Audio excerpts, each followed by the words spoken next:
Assalamualaikum warahmatullahi wabarakatuh. Selamat pagi, salam sejahtera buat kita semua. Perkenalkan, nama saya Abdul Ghafur STMT, dosen D4 Teknik Permesinan Kapal Politeknik Perkapalan Negeri Surabaya.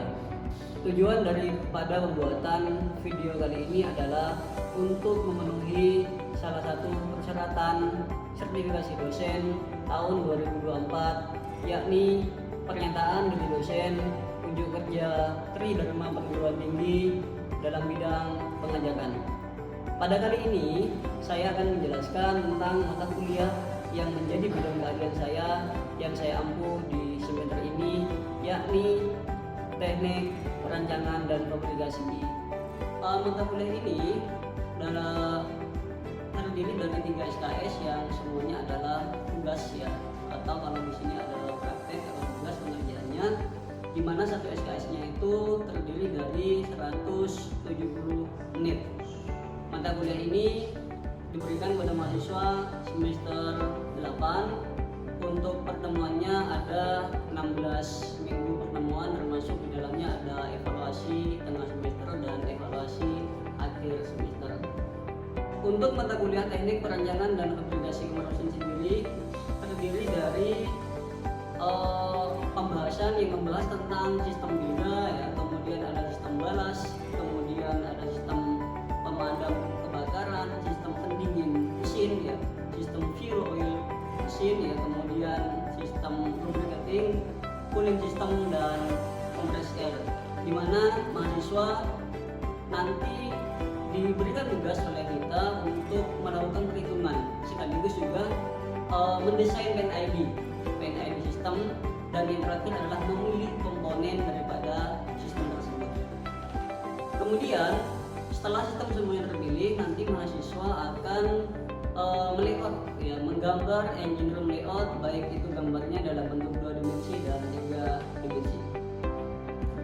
Adapun capaian pembelajaran lulusan, yang pertama adalah mampu melakukan pemilihan equipment yang sesuai untuk kebutuhan sistem. Yang kedua adalah mampu mendesain dengan gambar mesin hingga tahap detail perhitungan beban mekanikal maupun elektrikal, dan menganalisa pemilihan komponennya.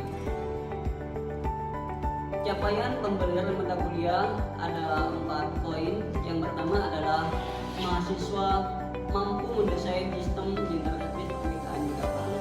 Kemudian yang kedua adalah mahasiswa mampu mendesain sistem pendukung mesin di kapal.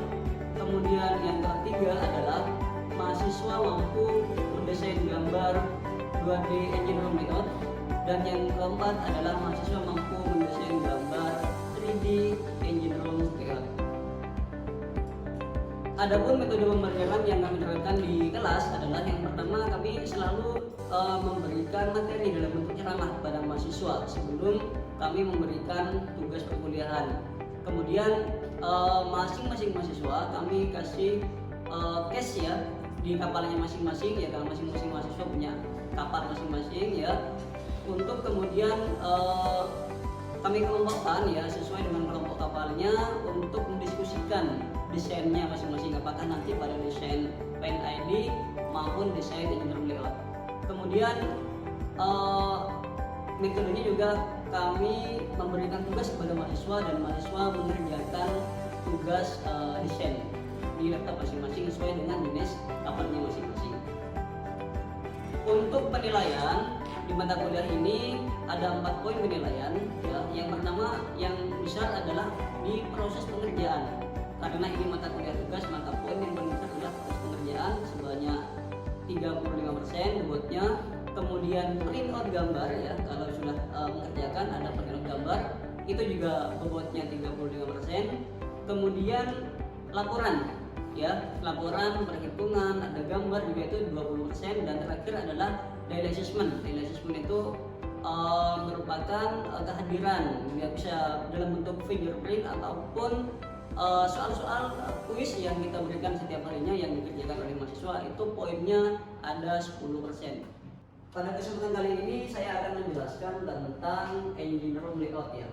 Kalian kan sudah mendesain PNID sistem ya, sudah menghitung PNID sistem sama mendesainnya juga, sudah pilih komponen juga ya, dan juga sudah menggambar masing-masing komponen ya, itu insya Allah sudah kalian laksanakan. Tahap selanjutnya adalah kalian harus meletakkan komponen yang telah kalian pilih ya di kamar mesin ya. Apa yang perlu dikerjakan pertama kali ketika kita mau melihat kamar mesin? Yang pertama adalah kita harus memetakan dulu komponen apa saja yang sudah kalian desain, komponen apa saja yang ada di sistem kalian masing-masing ya. Jadi dipetakan dulu semuanya. Misalkan di fuel oil system ya, di FO atau fuel oil system ada berapa komponen di situ, dihitung semuanya. Misalkan di fuel oil system ada pompa bahan bakar ya, ada berapa? Ada 1 atau 2 pompa. Semuanya di list. Ya. Kalau sudah di list semua, langkah selanjutnya adalah pemberian kode. Nah, ini yang sering salah nih. Ya, sebelumnya ini yang sering salah. Ketika memberikan kode, itu mahasiswa tidak menggunakan pengkodean yang standar. Ya, pokoknya kalau ada misalkan ada komponen pompa, semuanya dikasih kode P001. Apakah itu pompanya di sistem Bilga, apakah pompanya di sistem Galas, ataukah pompanya di sistem Fire? Semuanya pokoknya P, itu pompa ya. Saran saya sebaiknya penggodaan pompa atau penggodaan equipment itu disesuaikan dengan sistemnya. Misalkan sistem bahan bakar, jadi penggodaannya untuk di awal ini adalah sistemnya FO ya, berarti dia FOP, berarti dia pompa yang ada di fuel oil system ya. Kemudian ini adalah 001, berarti urutannya ya. Misalkan juga ada pompa yang ada di LO atau lubricating oil system, maka di sini LO P kemudian 001. Kenapa perlu diberi pengkodean? Supaya nanti kalian tidak bingung ketika menguploadkan di engineer layout ya. Karena kalau sistem depannya ini tidak ditampilkan, nanti ketika di engineer layout sama-sama P001, P002 itu bingung kalian. Apalagi orang yang membaca, yang menggambar aja bingung gitu ya. Itu sering terjadi. Makanya di awalnya itu adalah dikasih sistem, dikasih kode sistem. Misalkan kita fokus ke FO ya 001, FOP ya, FOP 001.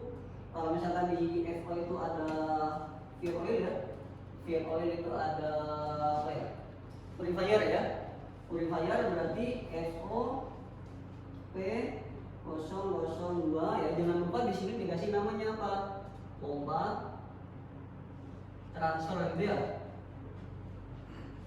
atau mungkin pompa booster pump ya. Jadi ada pengkodean dan ada penamaan, dan pengkodean yang disesuaikan dengan sistem yang ada. Supaya apa? Supaya tidak bingung. Karena sering kali terjadi kalian itu memberikan kode sesuai dengan yang ada di project guide. Ya kan ya. Jadi project guide itu kan ada kodenya 1, 2, 3 PNID ya. Ini yang bikin bingung. Padahal di sistem yang lain yang tidak ada project guide, misalkan di Bilga, Balas, itu kalian menulisnya itu BL P01 gitu ya. Tapi ketika di fuel oil pump ditulisnya 1, 2, 3, itu kan tidak standar. Nah, ini distandarkan dulu. Ya, itu terjadi. Itu distandarkan dulu semuanya sehingga pengkodeannya ini bisa dipahami oleh semua orang. Ya, tidak hanya kalian yang menggambar, tapi orang yang membaca gambar kalian itu juga bisa memahami kode yang kalian tuliskan di gambar kalian. Sampai sini paham? Paham ya? Kemudian langkah yang pertama pengkodean ya, pengkodean equipment. Langkah yang kedua adalah kalian gambar tanpa atas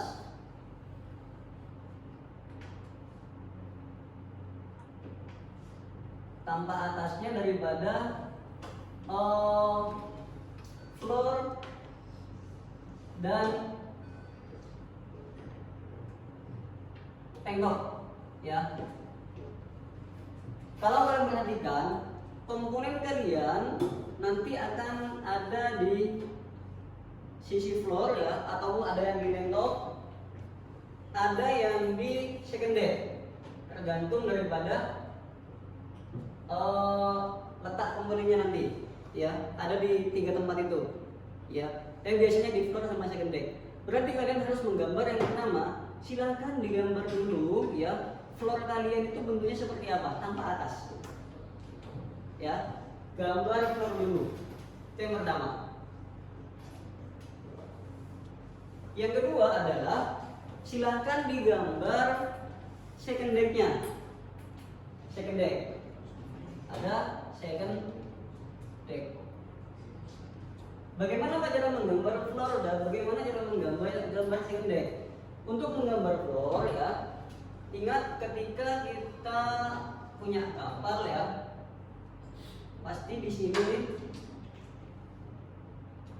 ya ini adalah tank top ya, dimana tank top tuh biasanya jaraknya adalah 1 meter ya, berarti dia berada pada WL 1 ya.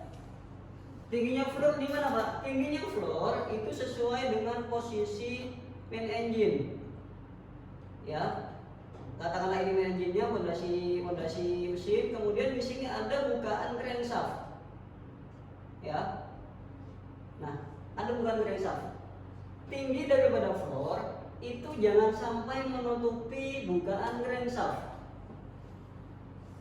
ya. Berarti Pak ternyata dari tank top ke sini ya, di bawahnya crankshaft itu ternyata jaraknya adalah 0,5. Maka floor kalian adalah 1 meter ditambah 0,5, berarti di 1,5 misalkan. Berarti Anda nanti menggambar di WL 1,5. Ya, selanjutnya apa? Selanjutnya adalah menggambar second deck. Di sini ada second deck nih. Ya, ada second deck. Nah, second deck untuk desainnya standarnya dari floor ke second deck gitu ya, itu jaraknya biasanya 2,4, itu standarnya 2,4, bisa 2,6, bisa 2,5, pokoknya tidak kurang dari 2,4 ya. Sehingga ketika di sini ketemunya katakanlah 2,5 plus jarak 1,5 ya, berarti 1,5 plus jarak dari sini ke sini 2,4, maka ketemunya adalah 3,9. Berarti untuk second deck kalian berada di 3,9 meter atau di WL 3,9 ya. Sebetulnya pertanyaan belum? Baik, kalau sudah Anda tentukan, oh ternyata Pak, floor saya ada di, ternyata Pak floor saya itu ada di berapa tadi? 3,9, WL 3,9 ya. Kemudian 1,5 ada di WL 1,5. Second deck saya ada di WL 3,9. Nah, nanti digambarkan ya, silakan nanti digambarkan ya, tambah atasnya dulu ya. Kira-kira komponen apa yang harus ditempatkan terlebih dahulu di kamar mesin? Komponen apa? Main engine ya. Kenapa main engine? Karena main engine yang paling besar ya. Main engine, jarak main engine ya ke kanan dan ke kiri usahakan tidak kurang dari 1 meter. Supaya apa? Supaya nanti ketika mau maintenance ya, itu orang bisa lewat ya di situ ya, bisa maintenance, bisa lewat dan sebagainya. Tidak kurang dari 1 meter. Selain engine apa lagi? AE. AE. Apalagi selain AE? Tangki dulu. Ya. Jangan lupa tangki itu komponen yang paling besar dan itu fix nilainya. Sehingga itu yang harus kalian perhatikan dulu. Oh, tangki. Kalau tangki kan harusnya sama bahan bakar biasanya ya, yang paling banyak.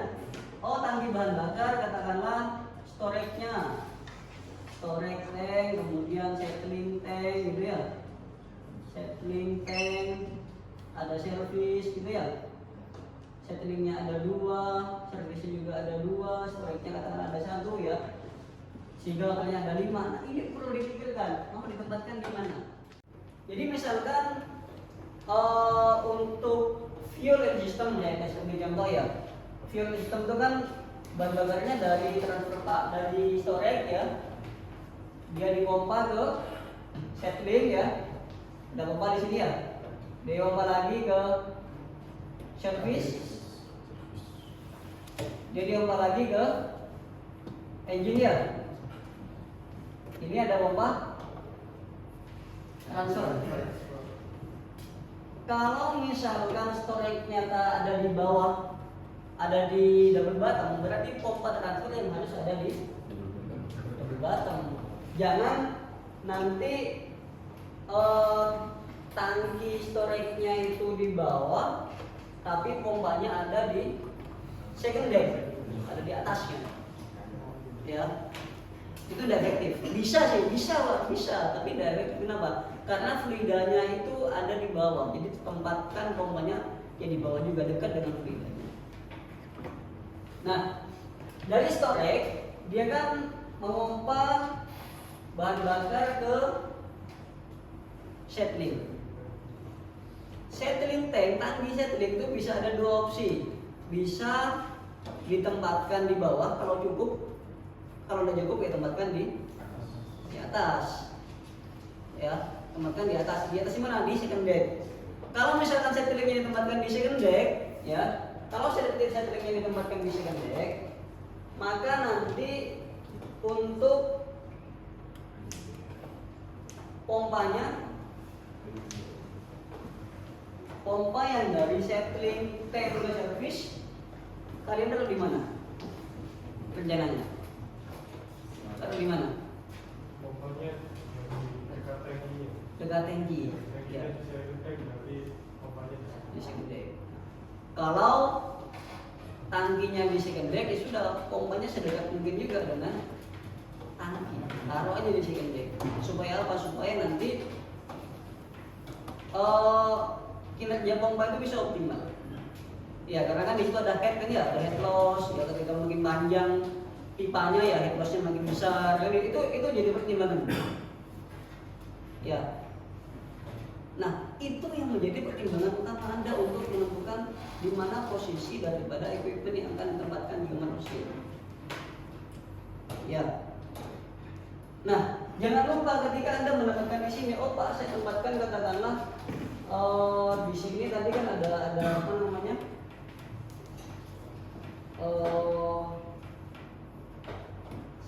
Transfer pump ya. Nah, pengkodanya tuh jangan lupa loh. Ya, jangan lupa ada FO P003, jangan P tok ya. Ada FO P003.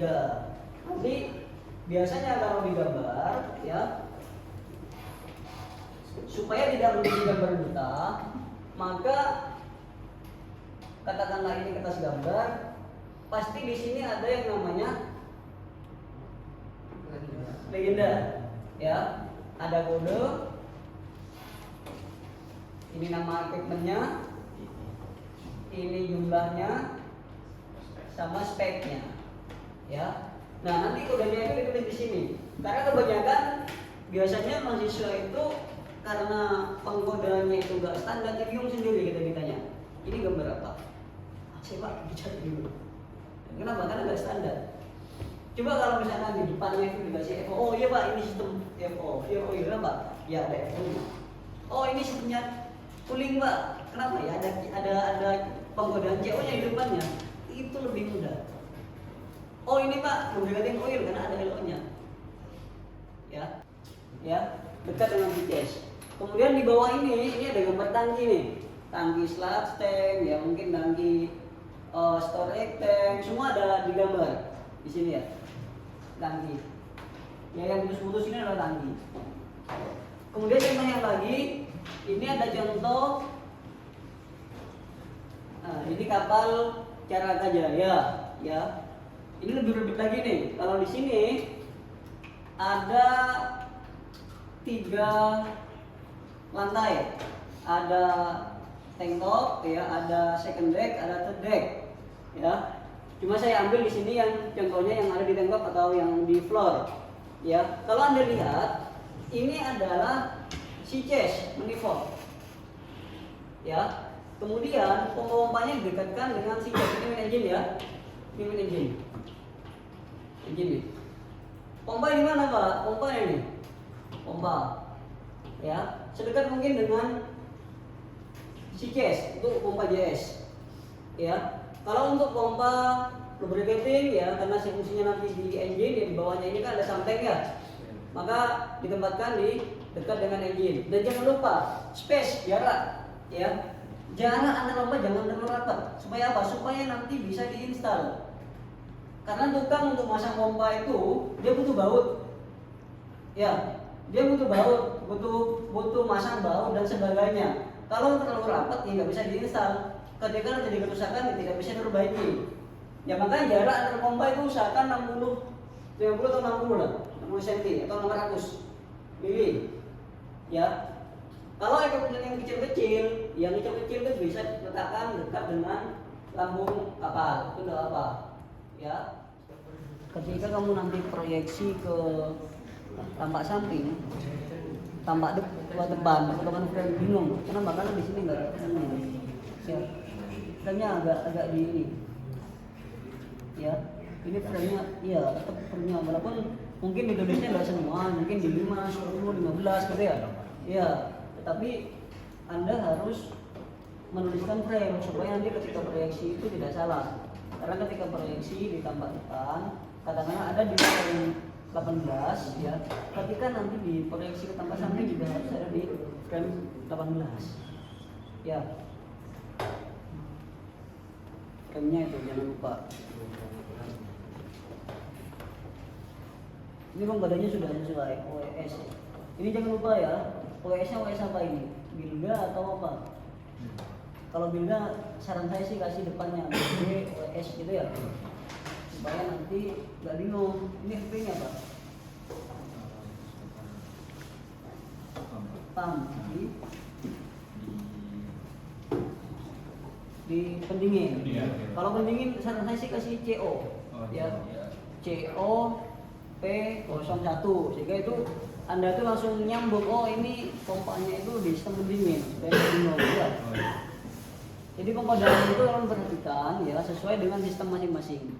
FO P001 gitu ya, supaya nanti tidak bingung ya. LSP itu apa? LSP itu apa? Ini nanti di ini ya, ini kayaknya semuanya sama ya. Jadi dari sisi pengkodaan itu masih belum standar ya. Saran saya sih satu kelas distandarkan.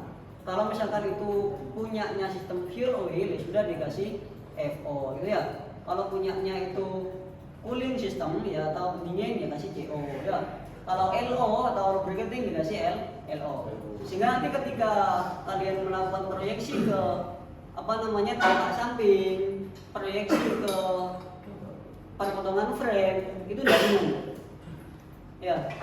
Karena jadi gambar itu dibuat supaya orang lain bisa baca. Nah kalau kita sendiri yang menggambar bingung, apalagi orang lain, kan logikanya gitu. Supaya nggak bingung bagaimana Pak? Dibuat semudah mungkin di pengkodaan, karena yang orang baca itu kan kodenya.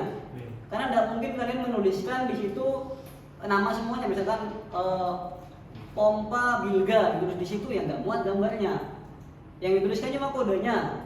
Nah supaya orang bisa gampang baca, mendefinisikan bahwa itu adalah sistemnya fuel oil atau sistemnya lubricating oil, dikasihlah kode sesuai dengan nama sistem.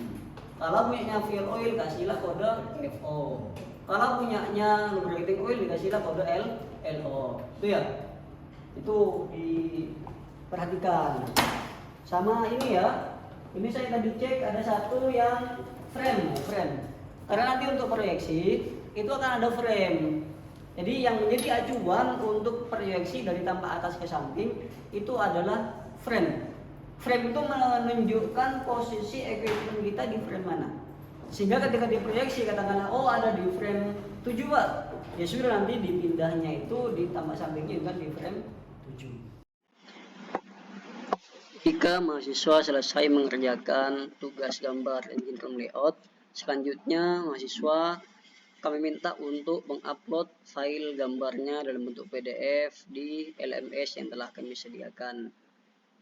LMS ini juga berfungsi sebagai absensi kehadiran daripada mahasiswa selain daripada fingerprint.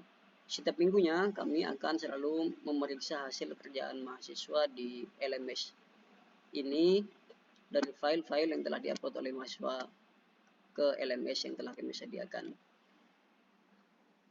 Tampak atas ini second deck ya? Iya Pak. Ini tank top. Nah, ini gas ya. Tank top itu kan posisinya di bawah ya. Jadi saran saya tank topnya dipindah ke bawah. Second decknya nanti ke atas. Ya. Kemudian ini apa ini? Floor ya? Iya, untuk yang atas sendiri ini full floor Pak. Floor ya. Satu. Ini floor. Equipmentnya berarti ada di floor, ada di ini kebalik tuh guys. Namanya. Iya, kebalik ya. WL1 itu harusnya tank top. WL1.7 itu harusnya floor. Ya. Siap, ya. Dibalik lah, ini kebalik nih. Karena nggak mungkin floor itu di WL 1 sedangkan top di WL 1.7 ya. Nah, pompa untuk ini JS Pump mana? Untuk JS Pump ini saya Iya. taruh di bagian depan sini. Iya. Demikian deskripsi singkat dari cuplikan video pembelajaran mata kuliah yang telah saya lakukan. Semoga dapat memberikan gambaran terkait dengan kinerja pengajaran khususnya di mata kuliah teknik perancangan dan fabrikasi kamar mesin. Saya ucapkan terima kasih kepada panitia Smart Dos tahun 2024 khususnya bidang SDM Kemdikbudristek dan juga teman-teman dosen serta staf karyawan Politeknik Perkapalan Negeri Surabaya. Saya ucapkan terima kasih. Assalamualaikum warahmatullahi wabarakatuh.